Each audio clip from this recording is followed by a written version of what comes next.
Hello, I am going to be talking about the competency model for job analysis, and I have included my PowerPoint along with this video in my discussion thread. So if you could go ahead and get that pulled up so that you could follow along with me as I go. You can go ahead and pause right here if you still need to pull that up, and then we'll go ahead and get started. So I'm going to go ahead and move on to slide 2. And so our book defines the competency model as the process of identifying competencies, compiling them, and linking them to a variety of human resource management systems. And one aspect of competency model that kind of differentiates itself from other job analysis techniques is that it directly links competencies to organizational goals and business strategy. So when you think about competency model, you can kind of think of it as a top-down approach rather than a bottom-up approach. So with a lot of other job analysis techniques, you're starting by looking at individual tasks and KSAOs that are needed for somebody to be able to perform the job. Whereas with competency model, you're kind of starting with organizational goals, or maybe even the goals of a department within an organization, and then you're identifying what kind of characteristics would somebody need to possess to help them reach those goals. So there's a big focus on characteristics that separate the best worker from the average worker. So there's a bit of a focus on maximum performance rather than typical performance. And competency model is not really concerned with specific tasks. So competencies are typically pretty broad. Sometimes even you can use one competency model to encompass a few different jobs or a job family. So you're not really getting as granular looking at specific tasks like you would with some other job analysis techniques. So now we can go over, I switched over to slide 3, and now we're going to go over the process for developing a competency model. So the first step, as is with any other job analysis technique, is to identify your purpose. And for the competency model, it can be used for a variety of different reasons, from selection, performance management, training.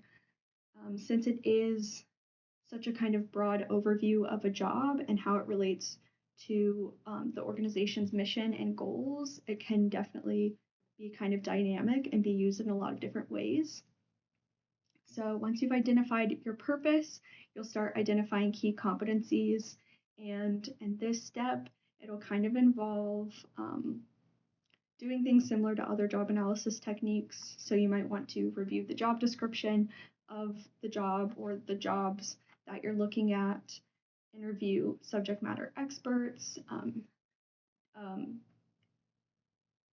have people fill out surveys, and you really want to make sure that all of the competencies link back to the business strategy or the organization's goals. And next, you'll develop a competency profile. So this is when you'll kind of better define each competency, and you'll also include behavioral indicators, which are actual actions that somebody performs on the job that kind of support the different competencies. And you'll develop proficiency levels, which is kind of like a gauge of how we determine who's somebody who does not display the competency very much versus somebody who's very competent in that area. And lastly, you obviously want to validate the model. Sometimes that can even just be having job incumbents or managers look over it and identify how well the competencies match with the job and the importance of the competencies. So I've also included a picture on this slide.